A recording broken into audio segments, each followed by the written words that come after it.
अस्सलाम वालेकुम, कैसे हैं आप सब? यकीनन सब ठीक होंगे, फिट-फाट होंगे, हँस रहे होंगे, मुस्कुरा रहे होंगे और यकीनन रमज़ इश्क के एपिसोड का इंतज़ार कर रहे होंगे। जो लोग वॉइस ओवर सुन रहे हैं, उन लोगों को बता दूँ कि मैंने आज की एपिसोड में पूरी वॉइस ओवर की है और आज बहुत अच्छी तरीके से वॉइस ओवर की है।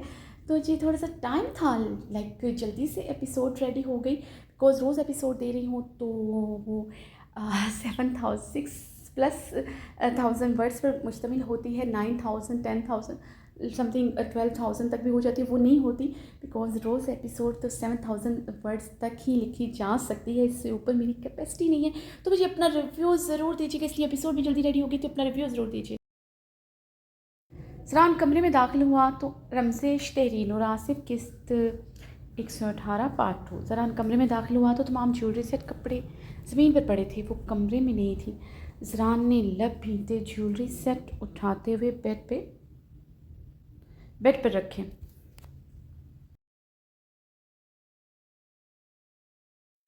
एक झटके से वो इसका बैंक बैलेंस आधा करके भी खुश नहीं थी। ज़रान ने गुस्से से वॉशरूम के बंद दरवाजे को खोलते अपना कोट उतारकर ज़मीन पर दे मारा।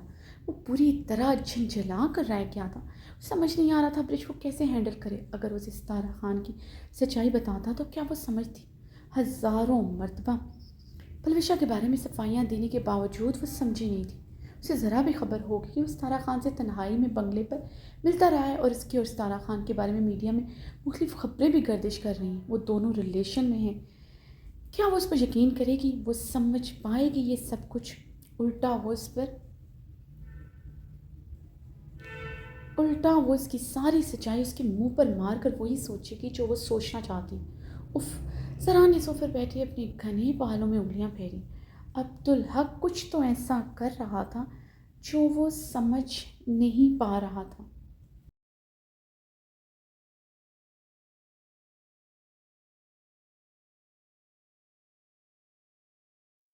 जरा परेशानी से अपने घने बालों में उंगलियां फंसाए हुए था। अब्दुल हक बहुत ख़तरनाक आदमी था। वह जात से भी कई गुना, यकीनन इसकी और सितारा की जान को ख़तरा भी था। वो सितारा खान को सवाल बुलवाने का मकसद भी समझ नहीं पा रहा था। अब वो खुद इस्लामाबाद कैसे जाएगा? यकीन अब्दुल हक ने उस पर नज़र रखी हुई उससे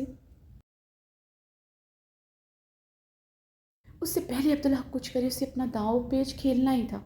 वो पूरी तरह फंस गया था। वो अब किसी सूरत पीछे नहीं हट सकता था। अगर वो पीछे हट जाता तो अब्दुल हक उसकी जान लेकर छोड़ता। उफ। ये सब कैसे होगा? जरान ने झंझलाते हुए टेबल पर मुक्का मारा।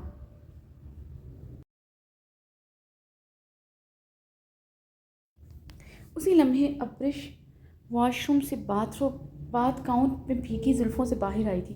जरान की नज़रें बेइख्तियार उस पर उठी। अब्रिश का चेहरा सुर्ख हो रहा था, आंखों की रंगत में गुलाबियाँ गली थी। यकीनन वो बाथरूम में शावर लेती रोती रही थी। जरान ने बुरी तरह जबड़े बीते सर नफ़ी में हिलाते अपनी पिछली गर्दन रख की। बाहर के मसाइल को सुलझाए, अपनी बीवी की इनसिक्योरिटीज़ दूर करे जो दूर होने का नाम नहीं लेती थी। 15 करोड़ क्या वो बाहर की औरत पर खर्च कर सकता था? वो अपनी अहमियत क्यों नहीं समझ पा रही थी?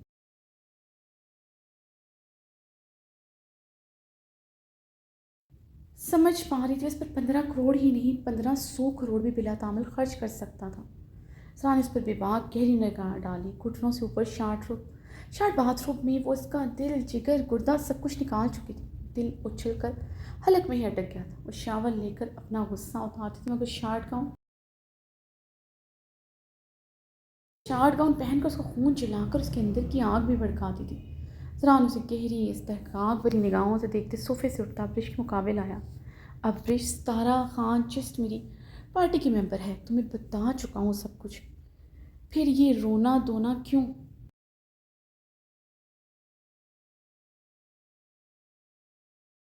फिर ये रोना धोना क्यों? ज़रा ने अब्रिश के सुर्ख सफ़ेद चेहरे को देखते संजीदगी से इस्तफसार किया। ये रोना इसलिए क्योंकि पाकिस्तान का मिस्टर ज़रान खानसादा अपनी बीवी को सर से पाँव तक चादर में छुपा कर रखता है। ट्रायल रूम में बीवी के कपड़े ट्राई करने पर वो गुस्से से पागल हो जाता है। यहाँ तक कि वो अपनी बीवी को बताना भी ज़रूरी नहीं समझता कि वो अचानक गुस्से से पागल क्यों हो गए। वही मिस्टर खानज़ादा सरेआम अपनी पार्टी के मेंबर से फ़खरियाँ हाथ मिलाता है और अपनी बीवी से एक्सपेक्ट करता है वो इस बात पर रिएक्ट भी ना करे। अब्रिश ने जवाबन भीगी आंखों से इस्तेज़ाई अंदाज में सवाल किया।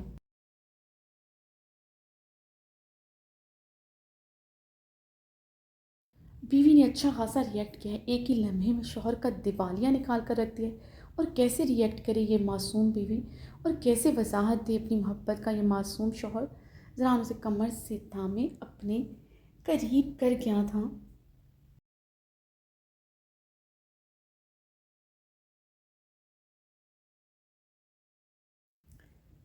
काश तुम समझ सकते मुझे तुमसे क्या चाहिए। ब्रिश ने जरान को जख्मी निगाहों से देखा था। क्या चाहिए तुम्हें मुझसे, मुझे अच्छी तरह पता है। जरान उसकी गर्दन में मुंह छुपाते ब्रिश के गीले बदन की महक अपने अंदर उतारते गंभीरता लहजे में बोला।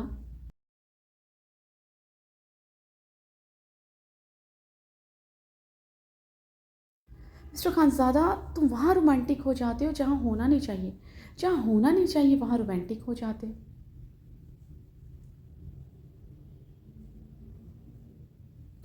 तुम अनजान क्यों बन जाते हो मेरी फीलिंग से। मुझे तुमसे जो चाहिए वो क्यों नहीं देते। अपनी जरान की बात पर जख्मी सा हंसती उसकी शर्ट मुट्ठियों में जकड़ गई थी। तुम खुद ही बता दो मिसेस खानज़ादा, तुम्हें क्या चाहिए और वो दुनिया के किस कोने से मिलता है ख़रीद कर मैं तुम्हारे कदमों में ढेर कर दूँ। अपनी की भीगी आंखें देखते गुस्से से जरान का लहज तंजिया हुआ था। अपनी जरान के तंज पर जख्मी से मुस्कुराते उससे लहता हो। जरान उसे कमर से तामे फिर से अपने करीब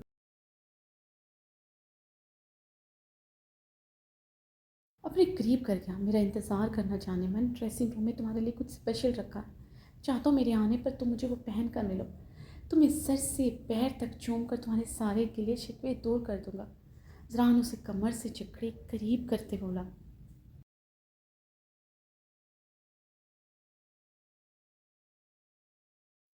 अच्छे, ऐसे होते हैं गिले शिकवे दूर। अब्रिश ने भीगे लहजे में मुस्कुराते हुए पूछा। मेरे नज़दीक तो ऐसे ही होते हैं। तुम मेरे करीब ज़रा सा आ जाओ, मेरे अंदर तुम्हारे लिए मौजूद हर कड़वाहट मिठास में बदल जाती है। जरान उसे बगौर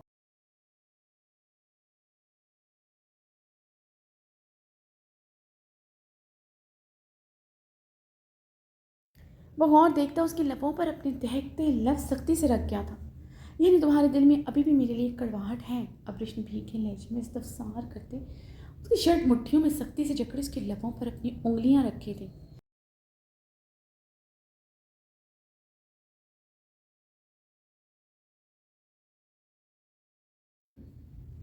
होती तो तुम्हें अमेरिका से वहाँ अपने पास वापस ना लाता। यही तो इस पाक बंधन की खूबसूरती है।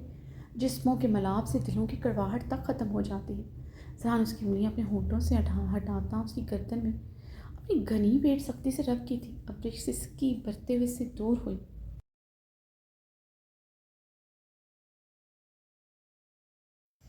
मेरी खूबसूरत बीवी मत चिल्लाया करो अपना खून, मैं सिर्फ तुम्हारा हूँ, मरते दम तक तुम्हारा हूँगा रहूँगा। जरान से अपने करीब करते उसकी फीकी पलकों को नरमी से चूम गया था। मरने के बाद भी सिर्फ मेरे रहोगे, मैं तो 70 हूरों को भी तुम्हारे पास नहीं आने दूंगी।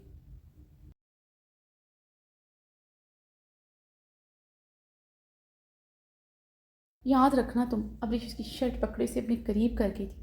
जरान की लब अब्रिश की गुलाबी लबों से जा टकरा थी। दोनों की एक दूसरे की आंखों में गड़ी थी। जरान ने से कमर पर अपने हाथ का दबाव बढ़ाया।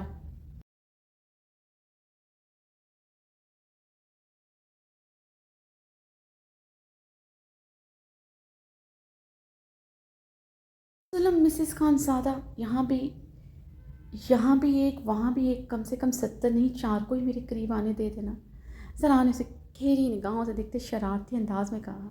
जानता था उसकी इमोशनल फुल बीवी का रिएक्शन क्या होगा।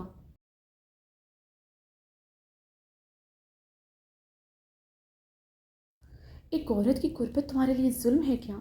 4 औरतों में ऐसा क्या होगा जो मेरे पास नहीं है। ऐसा भी क्या वो तुम्हें दे सकती हैं जो मैं तुम्हें नहीं दे सकती। अब्रिश की आंखों के गुलाबी पन ने शिद्दत इख्तियार की थी।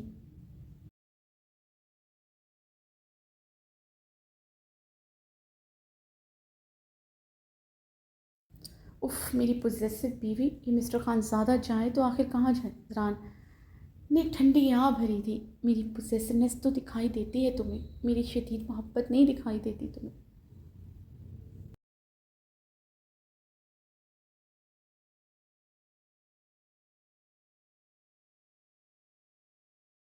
शबनमी लहजे में सवाल करते शिकवा के ना निगाहों से ज़रान को देखा।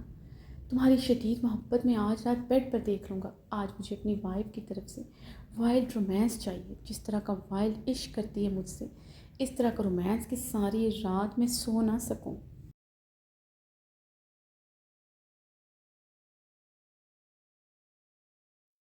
ज़रान उसके आरिस पर शिद्दत से दांत गाड़ गया था। अब्रिश ने सिसकी भरते आरिस पर हाथ रखा जहाँ वो पल में निशान छोड़ गया था। ज़रान मुस्कुराते उसे अपनी बाहों से आज़ाद करते ड्रेसिंग रूम की तरफ बढ़ा।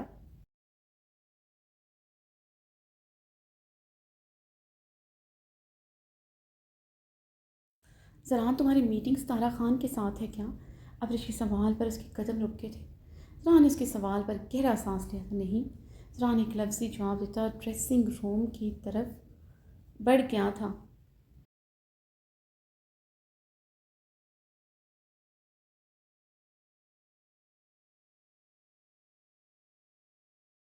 अब्रिश ने अपनी भीगी आंखें रगड़ते गहरे सांस लेते अपने लरसते वजूद पर काबू पाया। ड्रेसिंग टेबल पर रखे हुए ज़रान के फ़ोन की तरफ मतवज्जा हुई जो वाइब्रेट हुआ था। उसने बेयकीनी से मोबाइल पकड़ कर देखा जहाँ तारा खान के मैसेज की नोटिफिकेशन थी।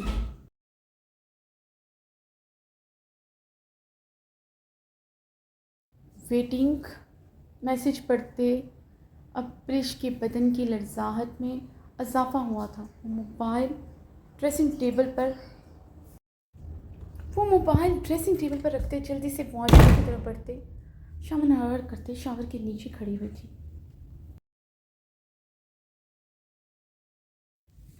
बाहर एक नेवी ब्लू कलर की खूबसूरत सी पिठानी फ्रॉक में मलबूस थी जिसमें खूबसूरत सी मरीना गर्म बिलो शाल सर पर अच्छी तरह ओढ़ी हुई थी। लंबे चॉकलेटी सिल्की बाल शाल के नीचे से अपनी झलक दिखा रहे थे। होठों पर गुलाबी शाइनिंग लिप ग्लोस लगाए हुई थी। आंखों में गहरा काजल लगाए हुए थी।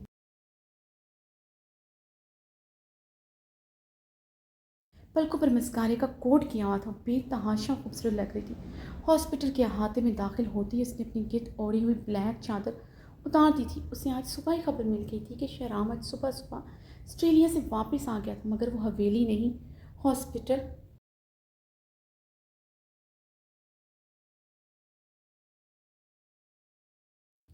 आया था। जब से उसे पता चला था वो कांटों पर लौट रही थी। ऑस्ट्रेलिया से वापस आते हवेली क्यों नहीं आया, पहले हॉस्पिटल क्यों आया?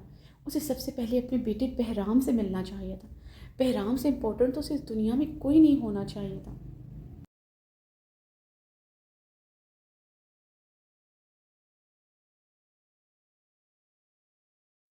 लेकिन वो हॉस्पिटल चला क्यों आया? इन 10 दिनों में उसने बहराम को देखने के लिए एक वीडियो कॉल भी नहीं की थी। उसने इन 10 दिनों में हर लम्हा उसकी वीडियो कॉल का इंतज़ार किया था जिसमें वो तड़पते हुए अपने बेटे को देखने की ख्वाहिश करता।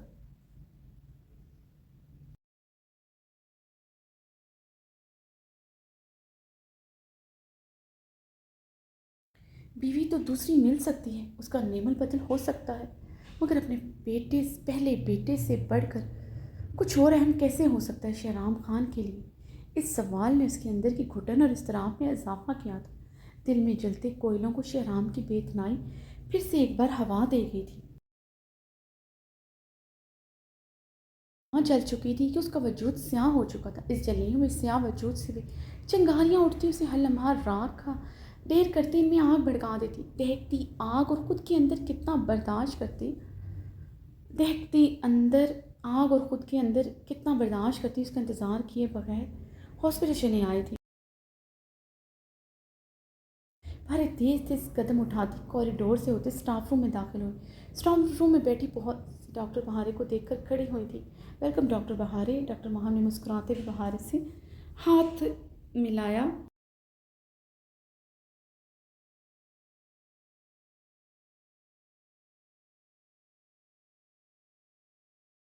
थैंक यू डॉक्टर माहम बहारे मुस्कुराई थी। डॉक्टर बहारे, आप तो पहले से ज़्यादा खूबसूरत हो गई। माँ बनना सच में खूबसूरत एहसास होता है। डॉक्टर अनीज़ा बहारे को देखते रश्क से बोली, आप ठीक कह रही हैं, माँ बनने से ज़्यादा खूबसूरत एहसास कोई नहीं होता, मगर अफसोस ये खूबसूरत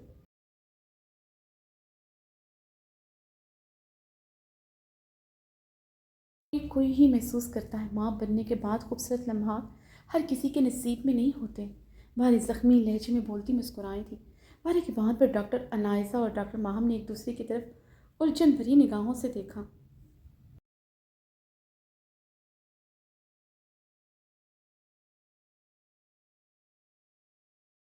उसी लम्हे शहराम दरवाज़ा नॉक करते अंदर दाखिल हुआ था। भारे को यहाँ देख कर वो बुरी तरह चौंका था। दोनों की निगाहें मिली थी।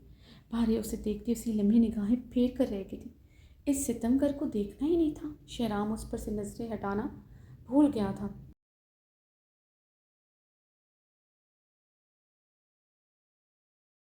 पूरे 10 दिन बाद उसे देख रहा था। जिस हाल में से छोड़ कर गया था वो वाली बहारें बिल्कुल नहीं लग रही थी। पहले से कहीं ज़्यादा खूबसूरत। रुखसती से पहले वाली बहारें लग रही थी, इससे भी कई गुना ज़्यादा खूबसूरत। शहराम ने गहरी निगाहों से उसका जायज़ा लिया। शहराम को अपने दिल में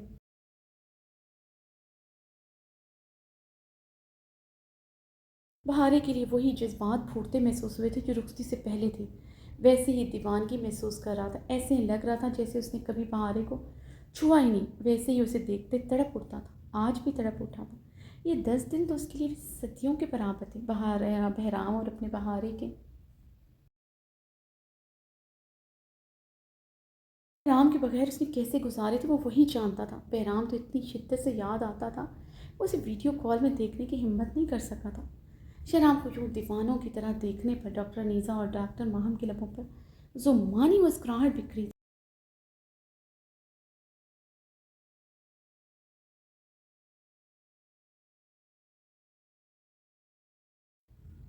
अपनी बीवी पर किसी को यूं फ्लैट होते किसी को पहली बार देखा था। शहराम पागलों की तरह से देख गया था। बाहर इस सर सपाट चेहरे के साथ निगाहें फेरे बेरुखी से खड़ी थी। शॉल फिसलती कंधों पर आई थी। बहारे की सिल्की बाल कमर पर बिखरे थे। उसने अपनी शॉल दोबारा से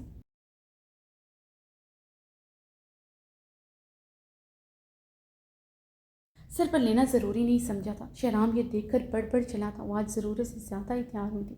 बाल स्ट्रीट भी किए हुए थे। पलकों पर मस्कारा भी लगाया था। आरिस पर ब्लशर और हाईलाइटर भी लगाया था। सब गहराई से जायज़ा ले चुका था। बाल कभी भी खुद स्ट्रेट नहीं करती थी।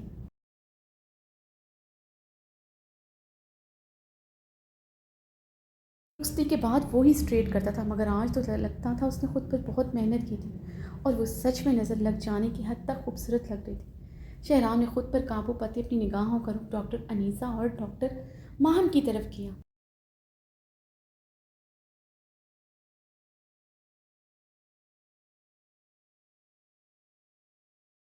डॉक्टर माहम हॉस्पिटल के तमाम डॉक्टर्स को आगाह करें कि आधे घंटे तक मीटिंग रूम में जमा हों। 10 दिन यहाँ नहीं था। यहाँ की हवाओं ने रुख ही बदल लिया है और मुझे बदलती हवाओं का रुख बिल्कुल पसंद नहीं आया। शेराम ने चुपती निगाह बहारे पर डालते कहा था। बहारे का इतना तैयार होकर हॉस्पिटल आना छुपा था। ये पहली मर्तबा था। बालों के साथ हॉस्पिटल में खड़ी थी। उसने कभी उस पर पाबंदी नहीं लगाई थी, मगर उसके खुले बाल वो किसी के सामने पसंद नहीं करता था और वो खुद भी इस बात का ख्याल रखती थी। अपने सर से दुपट्टा उतरने नहीं देती थी, मगर आज तो उसे परवाह ही नहीं थी। उससे अनजान भी बनकर खड़ी थी। 10 दिन बाद देखने पर कोई रिएक्शन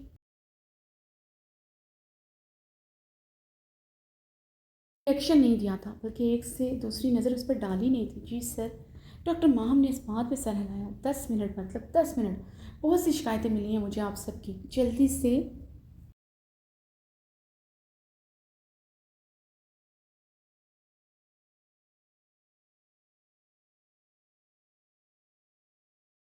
जल्दी से सब जमा हो, शहराम सख्ती से कहता दरवाजे की जाने पड़ा। और हाँ डॉक्टर बहारे, आप मुझे 10 मिनट से पहले मेरे ऑफिस में मिले। शहराम ने दरवाजे के पास रुकते हुए हुक्मिया लहजे में कहा।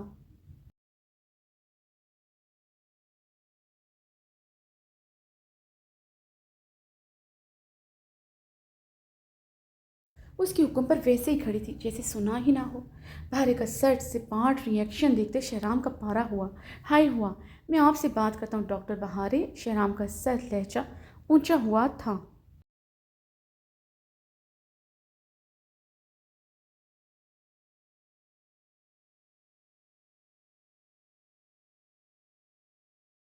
ओके सर, मिलती हूँ आपसे। बाहर एक लफ्ज़ बातें शहराम को देखती उसके करीब से गुजरते दरवाज़ा खोलते बाहर निकल गई थी। शहराम छिनचिल्लाते हुए अपनी गनीमत पर हाथ फेरते उसके पीछे गया, मगर कॉरिडोर में उसका नामो निशान नहीं था।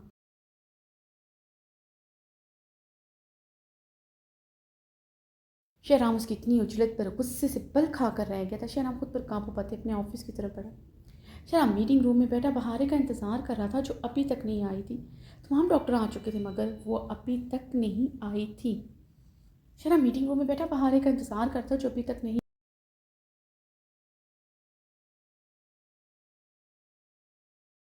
वो पिछले 10 मिनट से अपनी गनी पेट पर हाथ फेरते बहारे का इंतजार करता। Doctor Aysar, doctor Shamroz, doctor Marwa, doctor Daniyal, doctor Anisa, doctor Maham, doctor Sabeen, doctor Mustafa, इस वक्त जो भी डॉक्टर ड्यूटी में मौजूद थे सब ही मीटिंग रूम में मौजूद थे सवाई बहारे के। वो ऑफिस में भी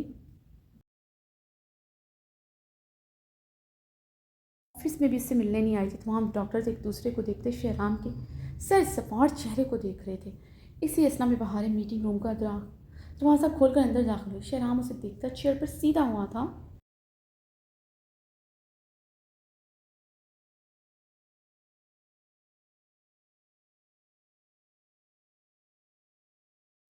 डॉक्टर बहारे सिट है। बहारे को सामने की तरफ बढ़ता देखकर शहराम ने संजीदगी से पुकारते अपने साथ वाली सीट की तरफ इशारा किया। डॉक्टर बहारे सिट हेयर। बहारे को सामने की तरफ बढ़ता देखकर शहराम ने संजीदगी से पुकारते अपनी साथ वाली सीट की तरफ इशारा किया।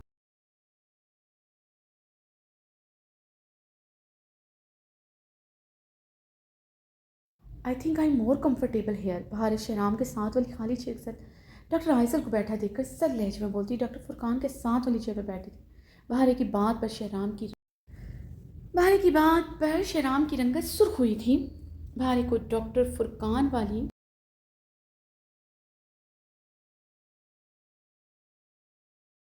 सीट के साथ बैठा देखकर शहराम ने बमुश्किल खुद पर काबू पाया था।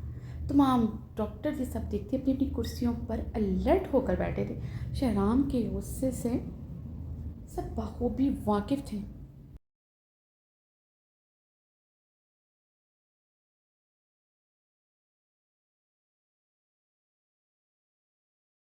और शहराम के बीच कोल्ड वार का भी सबको अंदाज़ा हो गया। शहराम ने अपनी कुनपटी उंगली से मसलते खुद पर मुश्किल काबू पाया। बहारे के रवैये ने सब पर आश्कार कर दिया था इन लोगों के बीच कुछ ठीक नहीं और वो ये नहीं चाहता था।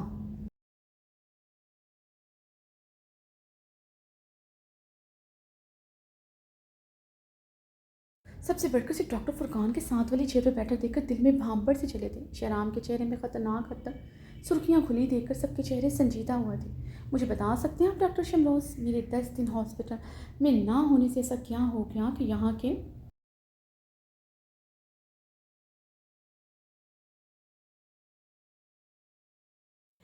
पेशेंट्स और कुछ जूनियर डॉक्टर्स को मसाइल होने लगे। मुझे 10 मिनट नहीं हुए थे हॉस्पिटल में दाखिल हुए, जितनी मुझे शिकायत मसूल हुई हैं। पेशेंट से लेकर डॉक्टर तक, वार्ड बॉय से लेकर गेट पर खड़े चौकीदार तक को शिकायत थी। और ये फाइल देखें, ये रिकॉर्ड्स देखें सब डॉक्टर्स का।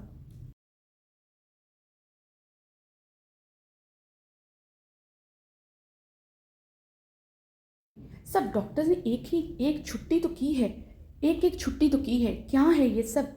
शहराम ने गुस्से से फाइल टेबल पर पटकी। भारे पर आया वह गुस्सा वैसे उतारा था।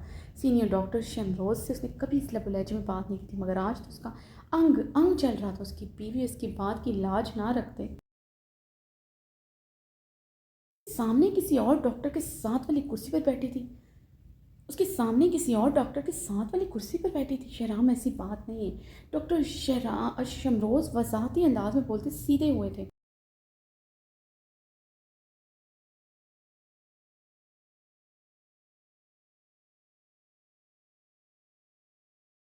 तो ये कैसी बात है डॉक्टर शमरोज, आप सीनियर हैं, मेरी बात ये हॉस्पिटल आपके हवाले था, मगर फिर भी इतना poor result, I am very disappointed. Shahram लफ्ज़ चबाते हुए बोला। सर सुर्ख शोला बा निगाहें बहारे पर गड़ी थी।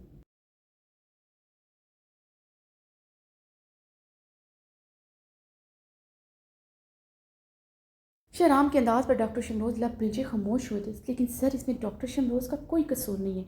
यहाँ के लोग आप पर बहुत एतमाद करते हैं। हम सब डॉक्टर्स की काज जबान सब कुछ यहाँ के लोगों से अलग है। और जहाँ तक छुट्टी करने की बात है,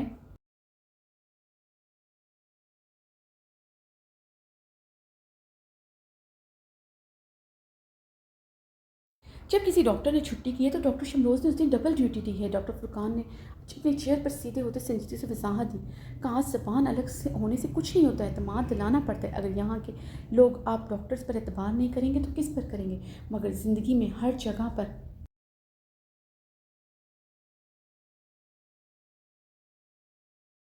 सीरियस होना पड़ता है, अपनी कारकर्दगी दिखानी पड़ती है, फिजूल के जोक सुनाकर अपनी इज्जत नहीं घटाई जाती। शहराम ने शोलाबार लहजे में कहते डॉक्टर फुरकान को घूरा था। शहराम की बात पर डॉक्टर फुरकान का चेहरा शदीद सुर्ख पड़ था। वहाँ बैठे तमाम डॉक्टर्स के चेहरे काफ़ी हद तक संजीदा हुए थे।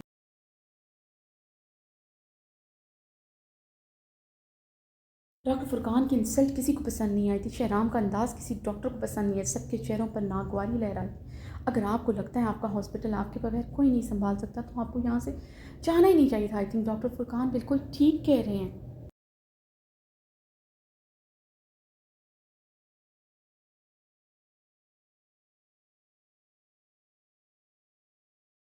स्पेसिफिक पर्सन पर ही किया जा सकता है। यहाँ के लोग आप पर एतमाद करते हैं क्योंकि आपने उनका एतमाद नहीं तोड़ा अभी तक। जिस दिन वो एतमाद टूट गया वो आप पर भी एतमाद नहीं करेंगे। भारे ने पेन से कुछ आड़ी तिरछी फाइल आड़ी आड़ी तिरछी लकीरें फाइल पर खींचते डॉक्टर फुरकान को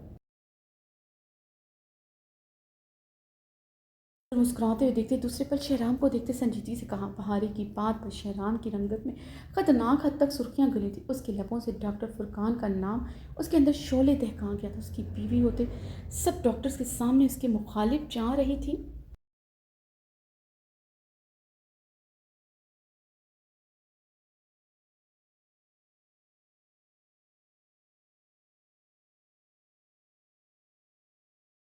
और बहारे का डॉक्टर फुरकान को मुस्कुरा कर देखना तो उसे ऐसी आंख लगा गया था, पाँव के तलवों से तपश निकलती दिमाग तक पहुंची थी। मीटिंग रूम में जैसे सबको सांप सूंघ गया था। मौत का सन्नाटा सा छाया था।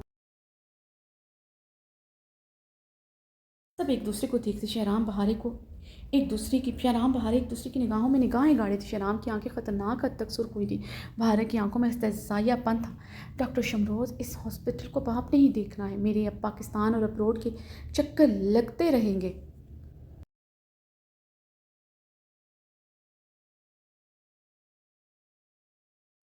पाकिस्तान और यहाँ के लोगों से मेरा दिल उचाट हो गया। शहराम बहारे को सद निगाहों से देखता चेयर से उठता तेज़ी से वहाँ से वॉकआउट कर गया था। शहराम के भारी कदमों का रुख जनरल वार्ड की तरफ था। इस वक्त ब्लू जींस पर वाइट शर्ट पहने हुए था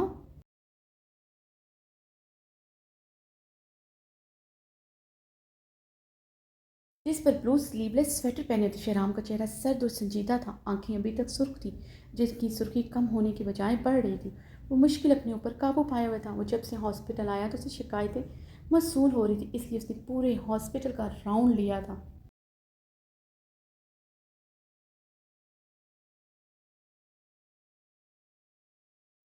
बच्चों में जनरल वार्ड में दाखिल होते उसके भारी कदम दरवाजे के पास रुके थे।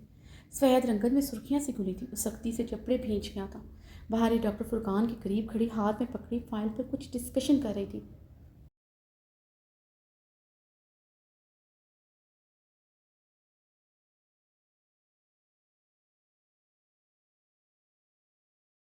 डॉक्टर फुरकान बहारी के चेहरे पर निगाहें जमाए उससे कुछ कहता। शहराम के खून में भांबर से चले थे। उससे कभी इस तरह डॉक्टर फुरकान से बात करते नहीं देखा था। जब भी देखा उसे डॉक्टर फुरकान को सख्त सुनाते ही देखा था। पहले मीटिंग रूम में डॉक्टर फुरकान की साइड लेना, अब जिस तरह वो डॉक्टर फुरकान के सामने खड़ी थी, ये शहराम का खून रगों में भड़का चुका था। डॉक्टर फुरकान के दिल में बहारे के लिए जज्बात थे, इस वजह से डॉक्टर फुरकान के सामने खड़ी बिल्कुल बर्दाश्त नहीं थी। आज पहली बार बहारे का वजूद हॉस्पिटल में बर्दाश्त नहीं हो रहा था।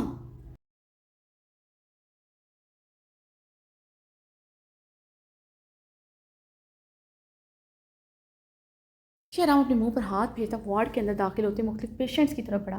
वो एक बेड के करीब खड़े होकर इस पेशेंट और उसकी मदर से बात कर रहा था कि बहारे की हंसी की आवाज़ सुनाई दी। शहराम ने मुठियां पीछे खुद पर मुश्किल काबू पाया था। शहराम की सिलक थी निगाहें बहारे पर बेख्तियार उठी थीं।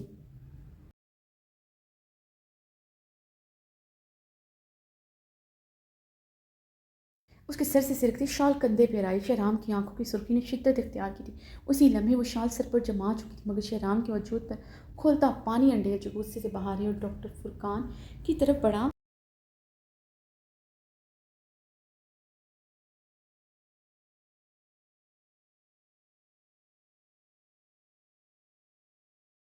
आप मुझे ऑफिस में मिले। शहराम ने पैंट की जेबों में हाथ डालते भारे को सर निगाहों से घूरते हुक्म दिया था। भारे संजीदगी से नजरें अपने हाथ में पकड़ी फाइल की तरफ मुतवज्जा थी। शहराम को जवाब नहीं दिया था।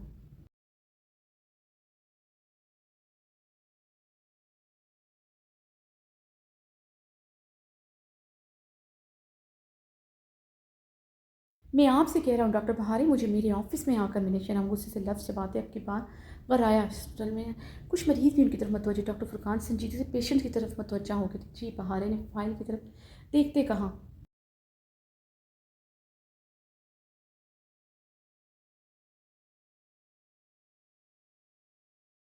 2 सेकंड में आप ऑफिस में हो, वरना मुझसे बुरा कोई नहीं होगा। शहराम डॉक्टर फुरकान को घूरता वहाँ से चला गया था। शहराम अपने ऑफिस में तैशो एलम में चक्कर लगा रहा था। दिल में चलते भांबड़ शोलों की लपेट में थी। शहराम अपने ऑफिस में तैशो एलम में चक्कर लगा रहा था। दिल में चलते भांबड़ शोलों की लपेट में थी।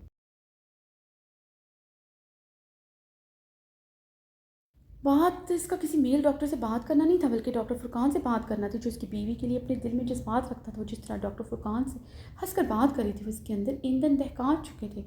उसकी शाल बार बार सर से सरक रही थी। कैसे मुमकिन था उसकी शाल यूं सर से सरक जाए?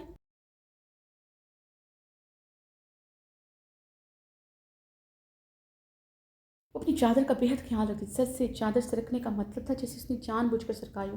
कैसे कर सकती वह ऐसा? शहराम टेबल पर मुक्का मारता कर आया। शहराम को याद आया था रुखसती से पहले उसने उसे जलाने के लिए अपने कॉलेज में ऐसे ही अपने कुलीग के सामने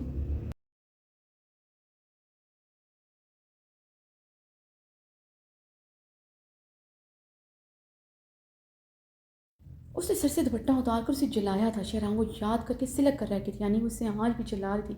वो जानबूझकर डॉक्टर फुरकान से बात कर रही थी। उसके सर से बार बार शॉल का ढलकना भी जानबूझकर था। शहराम का खून रगों में भड़का था। सांसें तेज हो रही थी।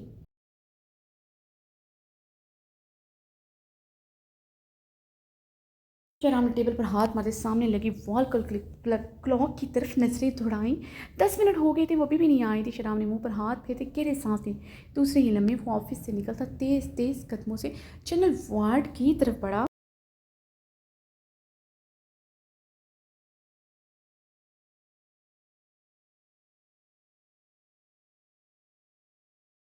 जनरल वार्ड में दाखिल होते शहराम के पूरे बदन में आग दहकी थी। वो अभी भी डॉक्टर फुरकान के पास खड़ी बात कर रही थी। शहराम तेज़ी से उसकी तरफ बढ़ा, उसकी कलाई जकड़े तेज़ी से जनरल वार्ड से निकला। तमाम पेशेंट्स और कुछ डॉक्टर भी मतवज्जा थे।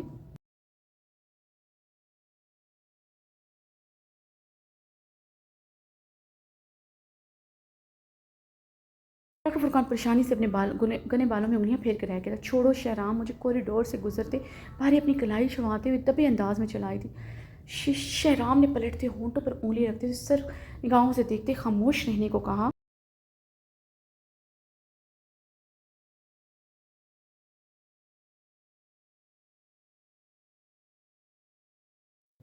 बाहर ही उसकी सर सुर्ख आंखों को देखते खामोश हुई थी। शहराम की आंखें खतरनाक हद तक सुर्ख हो रही थी। इससे पहले उसने कभी इतनी सुर्खी नहीं देखी थी। बाहर इसकी सर सुर्ख आंखों को देखते खामोश हुई थी। शहराम की आंखें खतरनाक हद तक सुर्ख थी।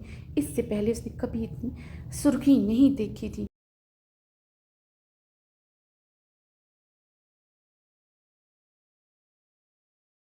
डरती सांसें कुछ पलों के लिए खामोश हुई थी। उसके गुस्से में रुखती से पहले वाली शहराम की झलक थी, जिसे वो बर्दाश्त नहीं कर सकती। रगों में बर्फ सी जमी थी। शहराम की कलाई सख्ती से दबोचे ऑफिस की तरफ बढ़ा।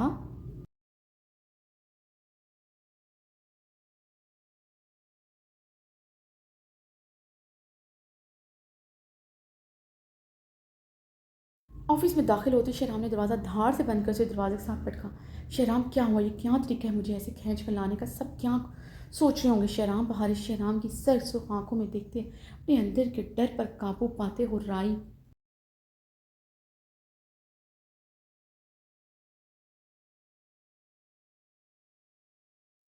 वही सोच रहे होंगे जो तुम सबको दिखाना चाहती थी, यानी सब सोच रहे होंगे शहराम खानसादा अपनी बीवी को इसलिए कलाई से दबोचते वहाँ से लाया क्योंकि वो अपनी बीवी को किसी गैर मर्द से बात करता देखकर बर्दाश्त नहीं कर सका। उसकी गैरत जोश मारने लगी।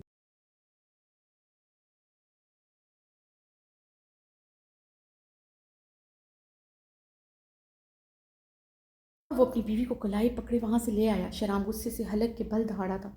डॉक्टर फुरकान मेरी कुलीग डॉक्टर है, मैं सिर्फ इससे ऑफिशियली बात कर रही थी। पारे ने शहराम की धाड़ पर लरसते वजाहत दी। वो इस कदर गुस्सा करेगा उससे अंदाज़ा ना था।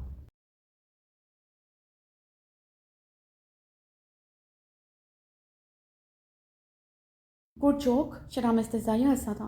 ये शाल सर से क्यों बार बार ढलक रही थी? हाँ, शराम ने उसके वजूद से शॉल उतार कर दूर उछाली। शहराम बहारे चिल्लाई थी। ये शॉल सर से क्यों बार बार ढलक रही थी? हाँ, शहराम ने उसके वजूद से शॉल उतार कर दूर दूर उछाली। शहराम बहारे चिल्लाई थी।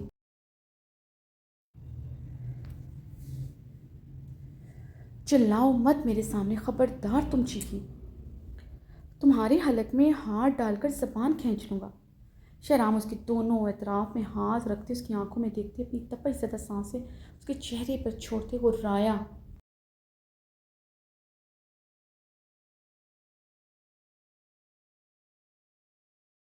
उसकी इतनी नज़दीकी उसकी तपश ज़दा सांसों को पछाड़ से बहाने की सांसें तेज़ हुई थी। उसकी कराहट और उसकी आंखों से निकलती चिंगारियों पर लब काटते खामोश हुई थी। जला रही थी मुझे? शहराम ने बहारे की काजल की आंखों में अपनी बर्फीली सुर्ख बर्फीली आंखें अपनी सुर्ख आंखें गाड़े बर्फीले लहजे में पूछा। मैंने कहा ना ऐसा कुछ नहीं, तुम्हें गलत फहमी हुई है। भारी उसकी बर्फीले लहजे पर नजरें झुकाई बोली, ऊपर देखो। शराब सिलकती सांसें उसके चेहरे पर छोड़ता हलक के पल पूरी कुव्वत से धाड़ा था।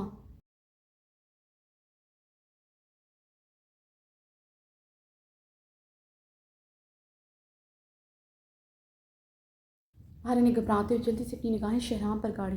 अब ये नज़रें नीचे नहीं होनी चाहिए जब तक मेरे सवालों का जवाब ना दे दो।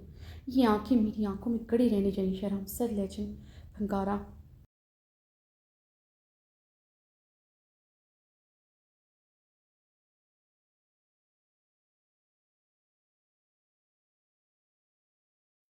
मुझे जला रही थी उस डॉक्टर फुरकान के साथ हंस हंस के बात करके। और ये शाल तुम्हारे सर से उतरी नहीं, तुमने खुद उतारी थी। और तैयारी ख़ास तौर पे इसलिए की थी ताकि तुम मुझे बता सको तुम आज भी बहुत खूबसूरत हो, तुम्हें कोई भी मिल सकता है।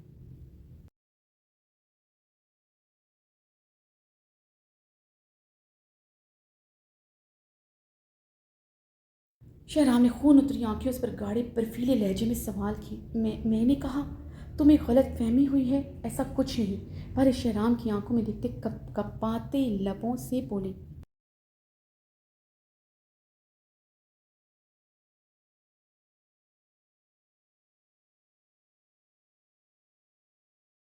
सच बोलो झूठ नहीं बोलो। तुम्हारी फितरत में अच्छी तरह जानता हूँ। मुझसे बदला ले रही थी तुम आज। मुझसे बदला लेने के लिए तुम हर हद तक गिर सकती हो। शराब गुस्से से चीखा था। ऐसा कुछ नहीं है, मैं तुम्हारी तरह नहीं हूँ। मेरे ज़रा सा हंसकर बात करने से तुम्हें कितनी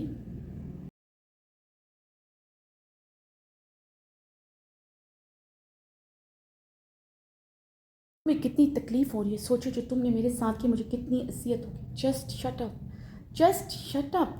मैं कुछ भी करूँ मिसेस बहारे खान, तुम्हें इतना सा भी हक नहीं पहुँचता। तुम मेरे निकाह में होते किसी गैर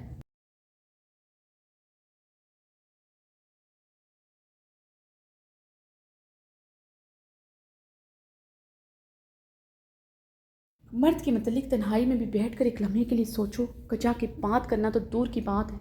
शहराम उसकी बात पर पागल होता हलक के पल चीखा था। क्या मतलब तुम कुछ भी करो, तुम्हें सबका हक है? बहारे ने गहरे सांस लेते चटकते हुए पूछा।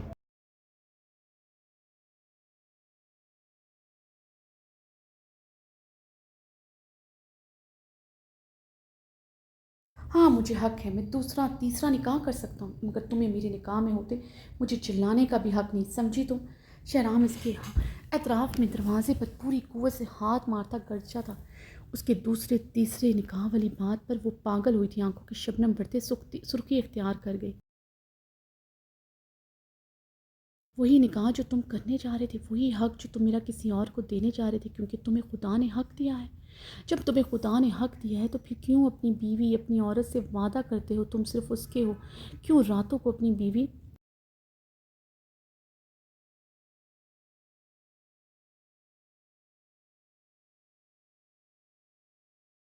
क्यों क्यों रातों को अपनी बीवी के बदन से खेलते से कान में सरगोशियाँ करते हुए मरते दम तक सिर्फ उसके रहोगे?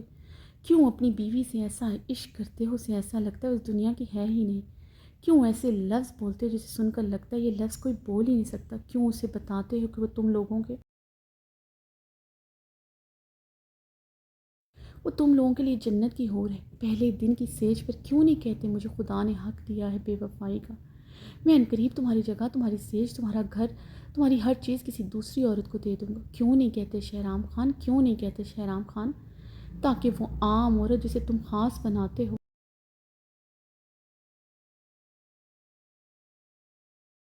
वो कभी तुम जैसे मर्दों को ख़ास ना बनाए। बहारे शहराम की शर्ट मुट्ठियों में जकड़े ज़ियानी चीखी थी।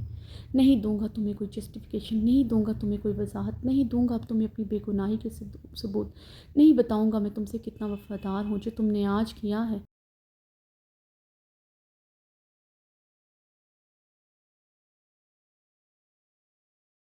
मेरे अंदर तुम्हारे लिए आग दहक रही है, दिल कर रहा है तुम्हें इसमें जला दूँ। मेरी बीवी, मेरे बचपन का इश्क, मुझे मेरे ही हॉस्पिटल में जलाने के लिए उस डॉक्टर से हंस कर बात करें जो इसके दिल में फीलिंग रखता है। जल रहा हूँ मैं, आग भड़क रही है मेरे अंदर।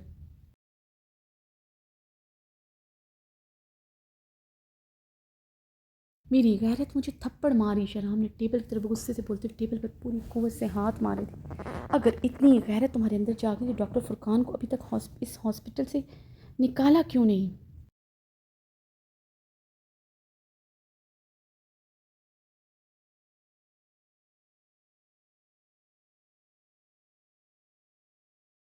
क्योंकि मुझे अपनी बीवी पर बहुत यकीन था, वो मर सकती, कभी ऐसी हरकत नहीं कर सकती। राम टेबल पर पड़ा पेपर वेट दीवार पर मारता हुआ आया। बहारे ने अपने लरसते बदन पर मुश्किल काबू पाया था। ये खैराम खान तो रुखसती से पहले शहराम से भी ज़्यादा ख़तरनाक था।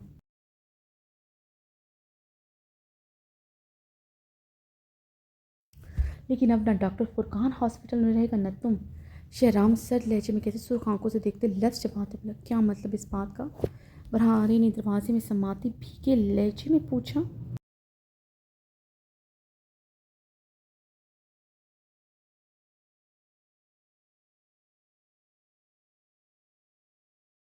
मतलब ये कि डॉक्टर फुरकान ने तुमसे कभी अपनी फीलिंग का इजहार किया है? शहराम ने टेबल पर दोनों हाथ मारते हुए बहारे को सर सुर्ख आंखों से घूरते सर लहजे में इस्तफसार किया। न नहीं, मुझे नहीं पता। ये मुझे तुमसे आज पता चला है। मतलब ये कि डॉक्टर फुरकान ने कभी तुमसे अपनी फीलिंग का इजहार किया? न नहीं, मुझे नहीं पता। ये मुझे तुमसे आज पता चला है कि ऐसा कुछ है। बहारे टूटे लफ्ज़ों से पर मुश्किल बोली। शहराम उसके लरसते लबों से टूटे लफ्ज़ सुनते चले दिल से तजाया हंसा था। आज के बाद तुम्हारा हवेली से निकलना बंद। तुम हॉस्पिटल में अब अपनी कोई जिम्मेदारी नहीं संभालोगी। हवेली में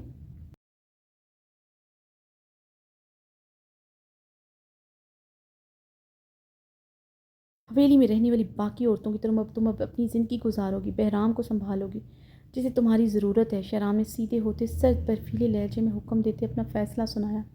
ऐसा कुछ नहीं होगा, तुम मुझे हुक्म देने का हक खो चुके हो। जब तुम मेरी पाबंदियों में तुम्हारी कभी पाबंद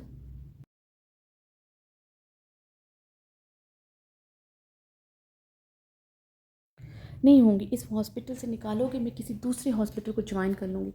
वारे ने गहरे सांस लेते शहराम की आंखों में आंखें गाड़ी अपना फैसला सुनाया। अच्छा ऐसी बात है? शहराम ने बाहर गुस्से से पूछते उसकी शाल ज़मीन से उठाते उसकी तरफ बढ़ते। शहराम ने गुस्से से अच्छा ऐसी बात है? शहराम ने बहारे को गुस्से से शॉल ज़मीन से उठाते उसकी उसकी तरफ बढ़ते उसके गिर्द वो शाल उसके गिर्द देते उसके उसके सर पर देती। भारी अपनी शाल सीने से जकड़े हैरान निगाहों से देखी जो फ़ोन कान से लगाए हुए था।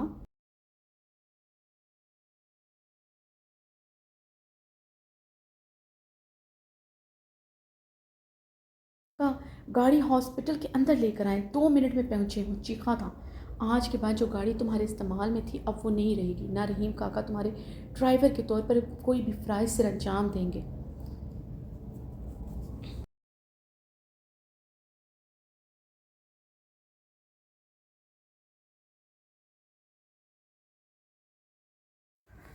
शराब बहारे के करीब होता उसके चेहरे पर सिलकती सांसें छोड़ता बोला, दूसरे लम्हे वो बहारे की कलाई पकड़े ऑफिस से बाहर तेज तेज कदमों से बाहर की जानिब बढ़ा था।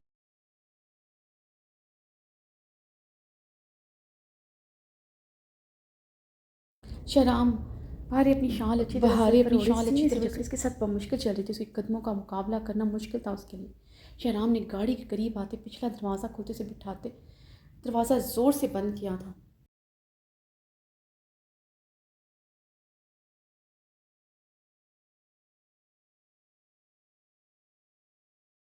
वो गुस्से से रहीम खान की तरफ बढ़ा जो गाड़ी के पास खड़े थे। रहीम काका आज के बाद बहारे किसी सूरत हवेली से बाहर कदम नहीं निकालेगी। शहराम सर लहजे में कहता हॉस्पिटल की तरफ बढ़ गया था। आज की एपिसोड ख़त्म होती है तो मैंने आज की एपिसोड की भी फुल रिकॉर्डिंग की है। होप आप लोग सब अपना मुझे फीडबैक देंगे। अल्लाह हाफिज़।